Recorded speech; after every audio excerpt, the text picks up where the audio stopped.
Hello दोस्तों, नमस्कार। SM किसी चैनल में मैं आप सभी लोगों का दिल से बहुत बहुत स्वागत करता हूं। दोस्तों, इस वीडियो में हम लोग बात करने वाले आज के दिन के एक बहुत सॉलिड ब्रेकिंग न्यूज़ के बारे में। यस, ये काफ़ी इंपॉर्टेंट ब्रेकिंग न्यूज़ है एंड इसके होने के चांसेस 99% से ज़्यादा हम लोग को देखने को मिल रहे हैं। मतलब क्या, एक खबर रिपोर्ट के जरिए नहीं, रिपोर्ट के जरिए नहीं है, ये ऑफिशियल ही खबर है, ठीक है। बट स्टिल मैं 99% क्यों बोल रहा हूँ, सारी चीज़ें आपको समझ में आ जाएगी।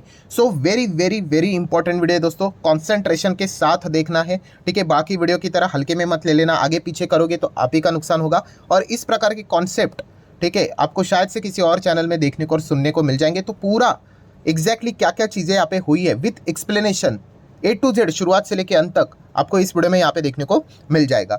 सो दोस्तों, आज के दिन की बात करें दोस्तों, तो आरबीआई के ओर से एक ज़बरदस्त खबर हम लोग को देखने को मिल चुकी है एंड इसके चलते बहुत सारे स्टॉक्स में हम लोगों को बड़ी हलचलें होते हुए देखने को मिले। अभी देखिए, आरबीआई बात करेंगे तो एक कॉमन सेंस आप लोगों के पीछे सबकॉन्शियस माइंड में आना चाहिए। आरबीआई की खबर किससे रिलेटेड बातचीत हो रही है तो कौन से स्टॉक्स में भूकंप देखने को मिलेगा या फिर तेजी मंदी देखने को मिलेगी, डिपेंड करता है खबरों के हिसाब से। यस, फाइनेंस से रिलेटेड बहुत ही सिंपल सा गणित है, ठीक है।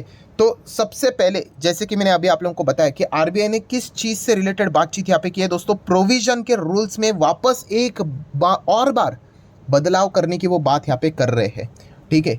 सो बदलाव अभी तक हुआ है क्या? नहीं हुआ है। सो ये प्रपोज है, आप ऐसा कह सकते हो, ड्राफ्ट पेपर आप चाहो तो ऐसा भी कह सकते हो। मतलब ये ऑफिशियली अभी यहाँ पे कुछ ही महीनों के बाद शायद से खबर ऑफिशियली भी सामने आ जाएगी करके। सो आरबीआई ने बताया कि हम लोग ये करने जा रहे हैं। तो ये कोई रिपोर्ट के जरिए खबर नहीं आ रही है, आरबीआई के ओर से ही खबर आते हुए देखने को मिले, इसीलिए रिएक्शन इतना ज़्यादा ब्रूटल भी हम लोग को कुछ स्टॉक्स में देखने को यहाँ पे मिला है। सो जैसे कि मैंने आपको बताया कि A to Z सारी चीज़ें हम लोग स्टेप बाय स्टेप यहाँ पे कवर करेंगे। सो लेट स्टार्ट विथ कि मीनिंग क्या होता है प्रोविजन का। आई नो काफ़ी सारे लोग अभी इस चैनल से जुड़े हुए हैं तो उनको प्रोविजन का अर्थ पता चल चुका है, बट फिर भी जो फर्स्ट टाइम देखेगा और उसको पता ही नहीं है भाई प्रोविजन होता क्या है, तो ज़्यादा टाइम वेस्ट नहीं करूंगा, फटाफट एक्सप्लेन कर दूंगा। तो मैंने बहुत बार आप लोगों को सिखाया दोस्तों, प्रोविजन का अर्थ यही होता है कि आज के तारीख में, ठीक है, आज के तारीख में आपके शेयर होल्डर को आपको बताना पड़ेगा बैंक को कि आपने भाई इतना इतना लोन दिया था, मान लो 1000 करोड़ का लोन दिया था, तो वापस आना चाहिए था कितना कितना पैसा, तो आज की तारीख में कितना पैसा नहीं आया है वापस, ठीक है। मतलब आपको मान के चलना पड़ेगा कि ये पैसा डूब चुका है, एक्चुअल में डूबा नहीं है बट मान के चलना पड़ेगा, ठीक है, कि शायद से ये देंगे ही नहीं करके। सो आपके शेयर होल्डर को आपको ये अमाउंट बताना पड़ता है, ठीक है। एंड प्रोविजन ये एक ऐसी चीज़ होती है, वो क्या करती है, यस, आपका जो प्रॉफिट होता है उसको नीचे खींच कर लाती है, ठीक है। अगर मैं आप लोगों को इसका डेमो दिखा दूँ तो ये देखिए, मैंने एक बैंक के नंबर्स ओपन किया, आप किसी भी बैंक के नंबर ओपन करना, मैं थोड़ा जूम कर लेता हूं तो आप देख सकते हैं यहाँ पे आपको नजर आ रहा है पॉइंट नंबर 7, देखिए क्या लिखा है, ऑपरेटिंग प्रॉफिट। कितने का प्रॉफिट है? 15,000। तो रुकिए, 15,000 का प्रॉफिट नहीं है, उसके नीचे इमीडिएटली आपको एक और शब्द मिलेगा, देखो, प्रोविजन मिलेगा। प्रोविजन मतलब क्या? शेयर होल्डर को बताओ भाई कितना पैसा आपका अटका हुआ है इस क्वार्टर के हिसाब से बात करें तो वो कहते हैं भाई देखो 718 करोड़ अटका हुआ है। हाँ, तो इसको माइनस करो, 15,000 करोड़ नहीं है प्रॉफिट, माइनस करो, ये देखिए इमीडिएटली उसके नीचे आपको एक और प्रॉफिट देखने को मिलेगा, 14,300। सो ये काम होता है बैंक्स का, एनबीएफसी का, अपने शेयर होल्डर को बताने के लिए कि भाई कि कितना पैसा फंसा हुआ है, प्रोविजनिंग के फॉर्म में बताना पड़ता है, ठीक है, कि कितना पैसा आज की तारीख में वापस नहीं आ रहा है करके, और उसको क्या करना पड़ता है, प्रॉफिट से हटाना पड़ता है। अभी देखिए प्रॉफिट 15,000 का था ना, कितना हो गया देखिए, 14,300 का हुआ कि नहीं, क्यों? प्रोविजन बढ़ा इसलिए। मान लो यही प्रोविजन 700 नहीं बल्कि 1000 होता तो बाप रे बाप, प्रॉफिट आपका और नीचे चला जाता। मान लीजिए 2000 का होता तो और नीचे। मतलब क्या है, सिंपल गणित है, जितना ज़्यादा प्रोविजन बढ़ेगा, ठीक है, प्रोविजन बढ़ेगा उतना ही ज़्यादा आपको दूसरा जो प्रॉफिट है, मतलब पी है, उसको वो नीचे खींच के लाएगा। इसीलिए हायर द प्रोविजन खराब बात होती है, ठीक है। तो ये एक पॉइंट आप लोगों को समझ में यहाँ पे आना चाहिए। और ये बात मैंने बहुत बार डिस्कस की है, कौन सी चीज़, कि येस बैंक में जो फ्रॉड हुआ था, जो हम लोगों ने पिछले 4-5 साल पहले जो घटनाएं हुई थी, वो इसी में हुई थी कि उन्होंने अपने शेयर होल्डर को अंधेरे में रखा। उन्होंने ये जो एक्चुअल अमाउंट जो था, वो बहुत बड़ा अमाउंट था, वो उन्होंने बताया ही नहीं, ठीक है। क्यों? क्योंकि अगर बड़ा अमाउंट बता दिया तो ये 15,000 का, मान लीजिए 15,000 करोड़ का प्रॉफिट है, और मान लीजिए अगर आपका 14,000 करोड़ का प्रोविजन है, मान लीजिए एक सेकंड के लिए, तो भाई आपका 15,000 का प्रॉफिट सिर्फ 1000 ही है। तो उन्होंने क्या किया, वो छुपा दिया, बोलते अरे नहीं नहीं 14 तो है ही नहीं भाई, 700 ही है, 700 ही है। मतलब क्या, इससे क्या हो गया, आपका प्रॉफिट अच्छा देखा, और जब पुल खोली, ऑडिट किया गया, तब पता चला कि भाई इनका तो प्रोविजन एकदम हायर लेवल पे, उन्होंने तो कुछ रूल्स रेगुलेशन फॉलो ही नहीं किए, एंड बैंक का स्टॉक सीधा क्रैश। तो इसलिए प्रोविजनिंग कितना इंपॉर्टेंट होता है हमें समझ में आना चाहिए। सो आई गेस मुझे ऐसा लगता है कि आपको प्रोविजन का अर्थ समझ में आ चुका है। एक लाइन में बोले तो आज की तारीख में हाँ कितना पैसा वापस नहीं आएगा, ये अपने शेयर होल्डर को बताओ, उसी को कहते हैं प्रोविजन, ठीक है। चलो अभी आप लोगों को मीनिंग समझा, अभी आ जाते हैं न्यूज़ के ऊपर कि भाई आज के दिन की खबर क्या है दोस्तों। तो खबर को पढ़िए, बहुत इंपॉर्टेंट चीज़ बोल रहा हूँ दोस्तों। Reserve bank of India has proposed, मैंने 99% क्यों बोला, इसीलिए प्रपोज मतलब वो ऐसा करने जा रहे हैं। रिपोर्ट के जरिए नहीं, खुद आरबीआई नहीं बोला है, हम ऐसा करने जा रहे हैं। क्या करने जा रहे हैं कि ये जो प्रोविजन से रिलेटेड रूल्स है ना, उसको और टाइट बनाने जा रहे हैं हम लोग। और टाइट, और टाइट मतलब क्या, आपको और परसेंटेज यहाँ पे रखना पड़ेगा। इन शॉर्ट बोलूँ मतलब आरबीआई जब भी बोलते हैं ना कि हम लोग प्रोविजन के रूल टाइट करेंगे, मतलब आपका प्रोविजन और बढ़ेगा। अभी और बढ़ेगा प्रोविजन तो भाई आपका प्रॉफिट गिर जाएगा, आपका प्रॉफिट गिर जाएगा, आपका ईपीएस गिर जाएगा, आपकी ग्रोथ गिर जाएगी, एज सिंपल एज दैट। तो यही चीज़ हम लोग को फिलहाल तो देखने को यहाँ पे मिल रही है। एंड अगर हम लोग ड्राफ्ट रेगुलेशन की बात करें, ड्राफ्ट मतलब कच्चा चिट्टा, कोई भी रूल डायरेक्ट नहीं लाया जाता, पहले एक ड्राफ्ट पेपर बनाया जाता है, फिर उसके ऊपर सलाह मशवरा किया जाता है, एंड फिर फाइनल एक आउटकम आ जाते हैं कि हाँ भाई हम ऐसा कर रहे हैं करके। बट यूजुअली आरबीआई जो भी चीज़ करती है ना, हो जाती है। तो इसीलिए अगर देखा गया दोस्तों, तो आरबीआई क्या प्लान कर रही है, देखिए कि भाई अभी 5% of total loan amount as a general provision for existing as well as new loan, उन कंपनीज को यहाँ पे रिकॉर्ड करना पड़ेगा। बाप रे बाप, मतलब ऐसा भी नहीं कि जो नए लोन आप बांट रहे हो उसका 5% आपको प्रॉफिट से हटाना पड़ेगा, प्लस आपने जो एग्जिस्टिंग पुराने लोन भी देखे रखे हुए हैं वो भी काउंट करके आपको 5% क्या करना पड़ेगा, प्रॉफिट से निकाल कर बताना पड़ेगा। वाओ, मतलब क्या, एक लाइन में कितना बड़ा प्रोविजन बढ़ेगा आने वाले समय में, और प्रॉफिट ऐसा धप करके गिर जाएगा। ठीक है, तो ये दिक्कत देखने को मिल रही है। और दोस्तों अगर देखा गया तो इसके पहले कितना चलता था, this is a significantly higher than the current provision. कितना चलता था अभी का, 0.4% ओनली, 0.4% था दोस्तों नॉन डिफॉल्टर प्रोविजन, मतलब एक्सपोजर से रिलेटेड। नॉन डिफॉल्टर एक्सपोजर मतलब क्या, अभी जिन्होंने फाइनेंस की स्टडी की होगी तो आपको पता है एक कॉन्सेप्ट हुआ करता था, कौन सा, स्टैंडर्ड असेट करके। तो स्टैंडर्ड असेट के ऊपर अगर किसी ने फाइनेंस का पेपर वेपर दिया होगा तो आपको पता है ऐसा अमाउंट आता था कि इतना 53,600 का लोन दिया है। ठीक है, 2,600 का लोन दिया, 600 का लोन है, 100 का लोन है, 60 का लोन है। एंड वो अलग अलग कॉन्सेप्ट लिखते थे, क्या लिखते थे, स्टैंडर्ड असेट। स्टैंडर्ड असेट मतलब ये वो लोग हैं जो टाइम पे अपना पैसा लौटाते हैं।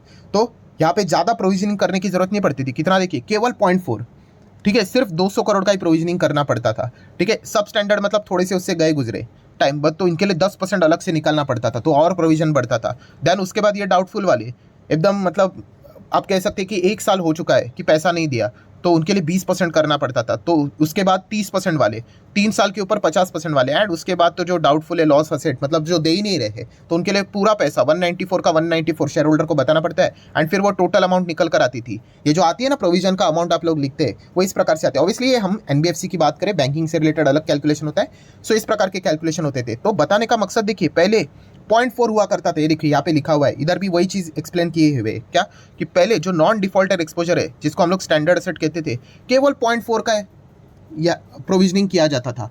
अभी ये बता रहे हैं कि भाई आपको आप क्या करना पड़ेगा, existing as well as new loan के लिए टोटल 5% करना पड़ेगा।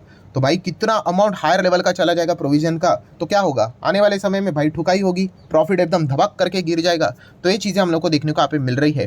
ठीक है, तो कंक्लूजन में अभी तक आपको क्या समझ में आया कि एक लाइन में अगर मैं बात करूं तो यस, प्रोविजन के रूल्स बदलेंगे, मतलब प्रोविजन बढ़ने वाला है, एंड उसी के साथ साथ जो हमारा प्रॉफिट है वो यहाँ पे घटने वाला है। अभी प्रॉफिट घटेगा तो शेयर होल्डर को अच्छा लगेगा क्या, बिल्कुल भी नहीं। बट वही चीज़ें यहाँ पे होते हुए देखने को मिलने वाली। क्यों, क्योंकि बैंक्स एंड एनबीएफसी को सेफ्टी यहाँ पे प्रोवाइड करनी है। जितना ज़्यादा ये ओरिजिनल पोजीशन रखेंगे बैंक्स के आरबीआई के हिसाब से, उतना क्लियर रहेगा, ऐसा उनका मानना है। और जैसे देखा गया तो ये रूल किसके ऊपर एप्लीकेबल होगा, तो दोनों के ऊपर, बैंक के ऊपर भी एप्लीकेबल होगा एंड एनबीएफसी के ऊपर भी एप्लीकेबल होगा। मतलब क्या है, जो कंपनियां लोन बांटती है उनके ऊपर एप्लीकेबल होने वाला है। बट क्या हर एक कंपनी के ऊपर एप्लीकेबल होने वाला है, तो ऐसा नहीं है दोस्तों। ऐसी कंपनियां, ऐसी बैंक, ऐसी एनबीएफसी जो इंफ्रा सेक्टर से रिलेटेड लोन बांटती है, उनके ऊपर ये रूल एप्लीकेबल होने वाला है। मतलब अगर कोई रिटेल लोन बांट रहा होगा तो उनको कोई चिंता करने की जरूरत नहीं है, उनके लिए कोई प्रोविजन के रूल नहीं बदले हैं। जो इंफ्रा से रिलेटेड फाइनेंस कर रहे हैं उनके रूल, ये रूल बदलते हुए देखने को यहाँ पे मिल रहा है। तो इसीलिए अगर आप देखोगे प्राइवेट बैंक में ज़्यादा गिरावट देखने को नहीं मिली। In fact private bank, Nifty private हरे निशान में रहा। क्यों, क्योंकि प्राइवेट बैंक का सबसे बड़ा, मतलब हम हर किसी बैंक की यहाँ पे, मतलब ओवरऑल बात यहाँ पे कर रहे हैं, बट जितने भी प्राइवेट बैंक है वो क्यों इतना अच्छा करते हैं सरकारी बैंक से, क्योंकि उनका जो टारगेट होता है ना वो रिटेल बैंकिंग होता है। रिटेल मतलब आम जनता, 1-1 करोड़, 2-2 करोड़, 1-1 करोड़, 2-2 करोड़, 50 लाख, 6 लाख, मतलब 60 लाख, 10 लाख, 15 लाख ऐसे लोन देते हैं। वो डिफ़ॉल्ट भी किया तो कितना करेंगे, और डिफ़ॉल्ट तो करने देते हैं नहीं, पूरा गारंटी वारंटी लेंगे। ठीक है, तो इसीलिए उनका सक्सेस रेशो अच्छा रहता है रिटेल में। येस बैंक क्यों डूबा, येस बैंक रिटेल में पुराना वाला कॉर्पोरेट्स को लोन देता था, एक लोन डिफ़ॉल्ट मारा तो सीधा 500 करोड़ उड़ गया, 600 करोड़ उड़ गया, इसलिए वो डूब गया। तो सक्सेस रेशो सबसे अच्छा उसी का ही होता है जो रिटेल बैंकिंग में, आईसीआईसी बैंक, एचडीएफसी बैंक, ठीक है, अभी IDFC first bank, yes bank की भी अगर मैं बात करूं, मिस्टर कुमार जी जो अभी के हम लोगों को नए येस बैंक के चीफ देखने को मिल रहे हैं, उन्होंने भी क्या किया, येस बैंक को अभी वो रिटेल में शिफ्ट करवा रहे हैं। क्यों? क्योंकि वहीं पे सबसे ज़्यादा सक्सेस होता है। सो ये मैं इतना प्रवचन क्यों दे रहा हूँ? क्योंकि जैसे मैंने कहा कि इंफ्रा से रिलेटेड सबसे ज़्यादा लोन कौन बांटते हैं पता है? सरकारी बैंक से यहाँ पे बांटते हैं, पीएसयू बैंक से यहाँ पे बांटते हैं। इसीलिए पीएसयू बैंक आप यहाँ पे देख सकते हो, ठीक है, कितना 3.5% तक हम लोग को डाउन देखने को यहाँ पे मिल चुके हैं। एक सेकेंड, ठीक है, अभी आप देख सकते हैं, देखिए 3.5% तक यहाँ पे इंडेक्स गिर गया। कौन सा? पीएसयू बैंक का।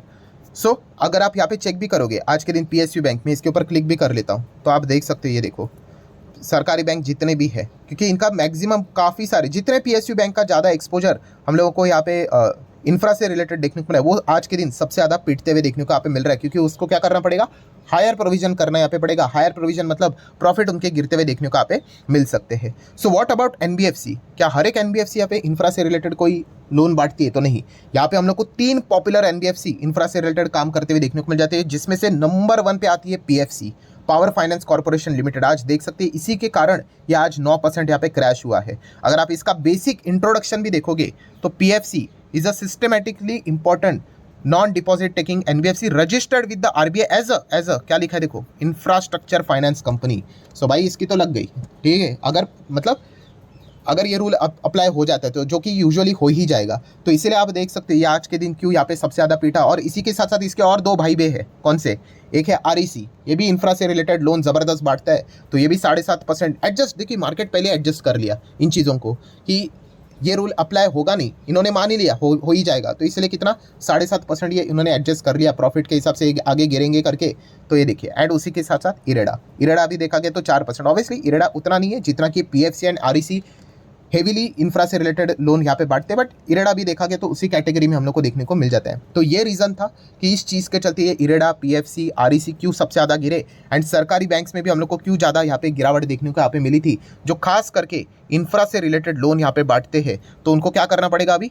यस, एक्स्ट्रा प्रोविजनिंग यहाँ पे बढ़ानी पड़ेगी। और एक्स्ट्रा प्रोविजनिंग बढ़ना मतलब प्रॉफिट का गिरना मतलब अर्निंग्स का गिरना मतलब ओवरऑल जो परफॉर्मेंस होता है शेयर गिरावट से रिलेटेड वही होना। तो मार्केट तो भविष्य में ये होगा तब करेंगे, मार्केट पहले इस चीज़ को फैक्टर इन कर लेता है। यही रीज़न था आज के दिन ये सारा ड्रामा हम लोग को देखने को मिला है। सो आशा करता हूँ दोस्तों वीडियो हेल्पफुल लगा होगा, कुछ नई चीज़ें आप लोगों को सीखने को मिली होगी। तो आप जरूर चाहो तो इसको like as well as share यहाँ पे कर सकते हो। मिलते हैं नेक्स्ट वीडियो में, तब तक के लिए बाय बाय।